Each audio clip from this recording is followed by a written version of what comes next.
Hello everyone, আজকে কোনো cake বানাবো না, আজকে বানাবো হচ্ছে গ্লাস কেক। এইটা যেই দিদিটা অর্ডার করেছিল তার হাজব্যান্ডের জন্মদিন উপলক্ষে, আর তার শ্বশুর বাড়িতে নাকি কেক কাটার কোনো নিয়ম নেই। তো আমাকে বলছিল যে এমন কিছু একটা করে দিতে, এসে কেক কাটতে পারবে না, স্পেশাল কিছু যাতে আমি বানিয়ে দিই।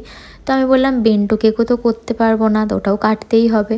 তো আমি বললাম নয় কাপ কেক নাও, নয় গ্লাস কেক নাও। তো দিদি বলেছিল গ্লাস কেকই করে দাও, কিন্তু উপরটা যদি তুমি তোমার মতন কিছু স্পেশাল করে দিতে পারো। তা আমি এরকম হাজব্যান্ড লিখে কিছু লাভ স্প্রিঙ্কেল দিয়ে করে দিয়েছিলাম। দিদির তো ভীষণ পছন্দ হয়েছিল।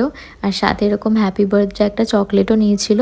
চকলেটটা ছিল 90 আর গ্লাস কেকটা বাটারস্কচ ছিল, ওটা ছিল 40। আর তারপর ছিল আমার আরও 12 পিস চকলেট গ্লাস কেকের অর্ডার। আর এটা যে আঙ্কেলটা অর্ডার করেছিল সেও আমার রেগুলার কাস্টমার, আমার বাড়ির সামনেই থাকে।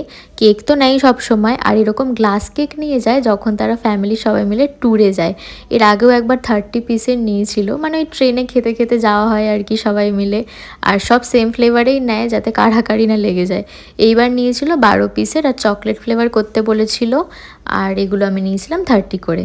তো চলো আজকের মতো আমার ডান। তোমাদের কেমন লাগলো কমেন্ট করে জানিও, আর ভিডিওটা ভালো লাগলে লাইক করে দিও, সাবস্ক্রাইব করে দিও। টাটা।